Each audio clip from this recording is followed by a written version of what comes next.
Hi Scorpio, welcome to Higher Source Tarot for a tarot reading for all Scorpio, Sun, Moon, Rising, and Venus. If you are new to the channel, welcome to you. I'm glad you're here. I post new readings every Friday, then again on Monday. So if a reading doesn't resonate, you can check back in a couple of days, watch a new reading, check different parts of your chart to get a more complete energetic profile.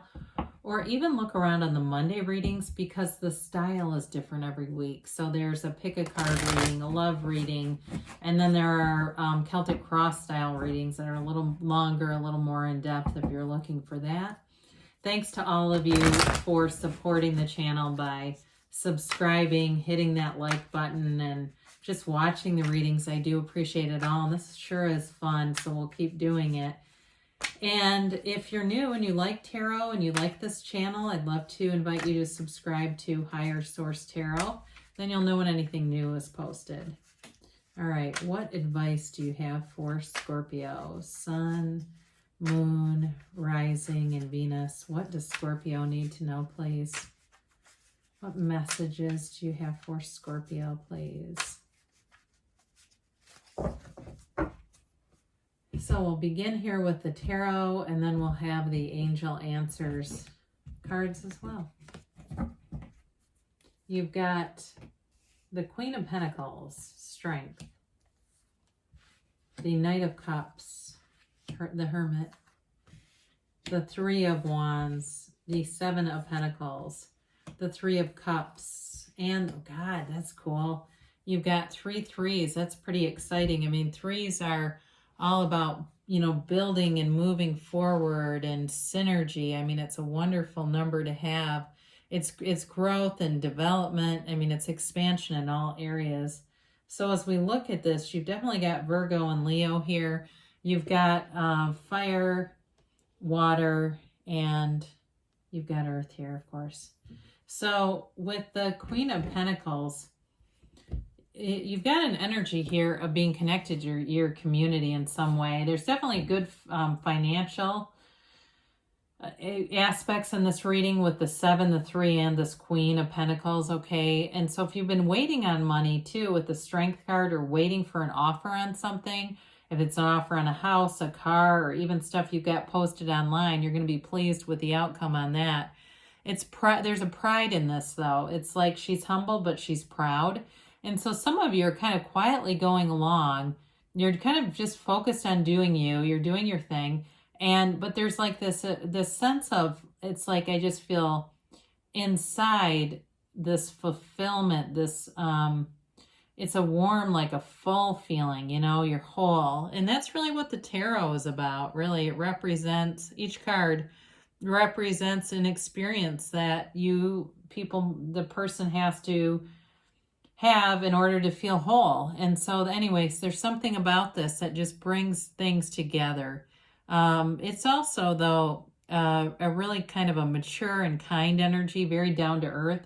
So with the Knight of Cups and the Three of Cups here too, if you have a relationship that comes back around, especially if it was a while ago, maybe 3 years ago, with all these threes being here, the person's going to be different this time. There's a much more mature energy showing up here than whoever it was before. It just was not the right time. Maybe it's even longer than that. But I do feel like there is a relationship here. Or maybe you've been single for 3 years. That may be it too. But with the Strength card, she's got the symbol of infinite abundance here. And it's a card of you know, recognizing that in every failure, there's an opportunity. In every ending, that brings grace. And it really brings you back to center. It's a card of overcoming obstacles. It's feeling like, again, with that Queen of Pentacles, there's a quiet humility about this. It's like you are managing a situation in a way without needing to advertise it. Whatever you're doing, I feel like you're doing it in the right way. Like it's, you know, you're not looking for everybody's approval. You're kind of doing things. And I feel like it'll get to the point, especially if it's a business kind of a thing, where you'll get more open about it. But it may be just the right, you don't have the magician here, but it may be just that right path where you don't have other people's limitations, or other people trying to jump into a business you're trying to start, or even if it's a side thing where they're trying to get involved and it makes things chaotic, because there's a simplicity, a beautiful simplicity about this, and it helps you to move forward. So it's not a card of delay as much as it is about conquering things, overcoming things. So with this Knight of Pentacles here, excuse me, Knight of Cups, I apologize for that, you have an offer coming in, and there's a commitment here. So if you're already in something, it continues. I mean, there's a love here and a depth. There are cards here, multiple cards about planning for the future, moving forward in a very stable way, and moving forward in a loving way. There's fun here too, though. You know, the Knight of Pentacles is very daydreamy. God dang it, I said it again. I apologize. It's because I keep looking at these pentacles. I apologize. The Knight of Cups is a very daydreamy energy. And so it's the card of the visualizer, really taking the time. Maybe you're at a stoplight and you just go off in your mind for a second. You know, instead of, God forbid, picking up the phone, right? Where do we lose the art of daydreaming? That damn phone comes into play. Go back within and see what result you get out of that, because it'll be there for you. I mean, the ancients didn't have all this stuff clogging up their energy. They were very simple, and things manifested. I mean, just look around you. There's things like, you know, the ruins of Chichen Itza. I apologize for stumbling over that, or Tulum, or, you know, there's all kinds of wonderful creations, and they didn't have the things that we do. So getting back to center, it's like the simplicity here. So you have the Hermit here. I can't remember if we said we have Virgo, Leo, Earth, Water, Fire, but we do. So the Hermit is that inner guru. It's the inner strength that's going within, and it's being in that higher source energy. It's really getting that guidance from source. So for some of you, as you quiet your mind, there's something very important about that. Meditating, quieting your mind, and things will just get easy. You know, it's like if you can't quite find a place you're looking for, you'll be so much better centered as you're doing these practices, that you'll find that you're able to hear direction better, right? That inner direction that says, hey, go this way. And so with this, they tell you you're on the right path with this energy. It's a very peaceful, zen, calming energy. For somebody here, I see you walking through some sort of a garden, and it's beautiful. And it's enjoying every second. It's being in the now. It's being present for this. So again, a very mature energy. And so with this, whoever it is that you're attracting, they've got a maturity too. I do see a stack of books. I don't know if they're a collector or they just like to read. They like history. They like knowledge. But again, they're not showing off either. There's a nice humility throughout this reading where there's no need to make sure everybody knows about, you know, everything that's happening. So I mentioned this before, and in the beginning, it kind of threw me a little bit, because threes are great symbolism. I mean, they're the ancients too. There's much about the number 3 and coming together in unity, coming together in harmony. And so with the 3 of Wands, this is also that card of a visionary, right? And now he also too, though, if those of you have been waiting for something, he looks out, but he's unbothered. This is not an anxious waiting. It's not a worrisome waiting. If you've been waiting for a job, or like I said, you're selling something, the money shows up here, because the 7 of Pentacles too has a little bit of a what's next waiting kind of thing. But with the 3 of Wands, it's also looking at your life and wanting, you know, and being discerning, you know, being judicious, making good choices in terms of where you're going forward. So there's really nothing holding you back here. It's all about moving forward, being in this place of an excitement. And there's an enthusiasm with this. So you move forward, but it's like you know, you want to get there, right? There's no dread. It's not moving forward and going, oh my God. It's like it's an exciting period in some ways, even though there's not like a lot of anxiety.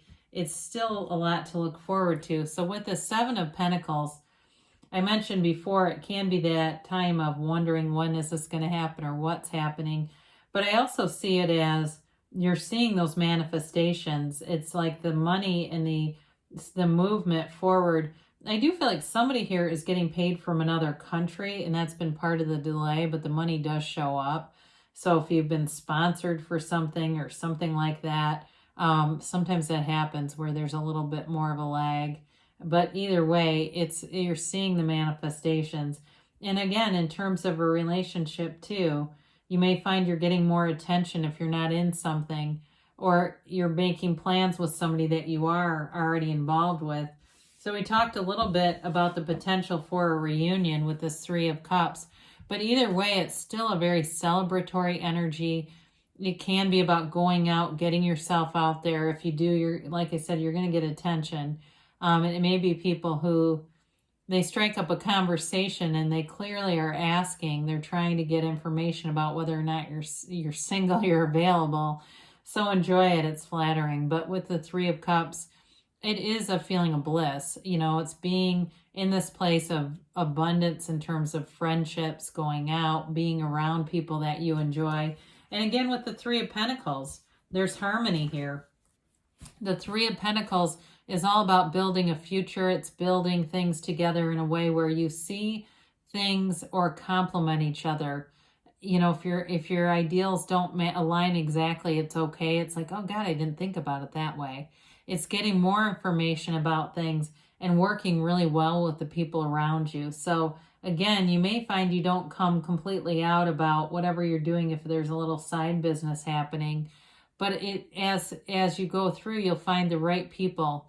If it's customers you need, the right customers will be there. The right people along the way who aren't trying to get in on something or make it chaotic for you, because you've got a very nice stable energy here going forward. So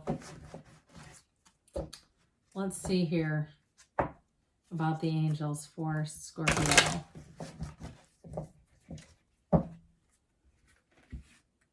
And a timeline, please.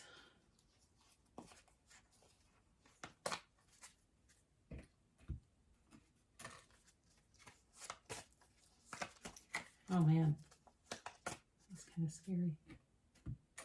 All right, you've got ask your angels, okay? Ask and they'll tell you. It's one of the main things we miss in manifesting is the asking. You've got abundance. We did say that. There's stability, there's abundance, and helpful people, okay? So the right people will show up again, but it's just not doing this like big grandiose display. The right people come up because there's like this quiet humility in this reading that's really attractive. You've got perfect timing. And you've got a yes. And I don't feel like we haven't had this one in a while. It said emphatic yes. You create your own reality. So there's nothing out of reach for you. Scorpio, I love you, and I'll be back again soon.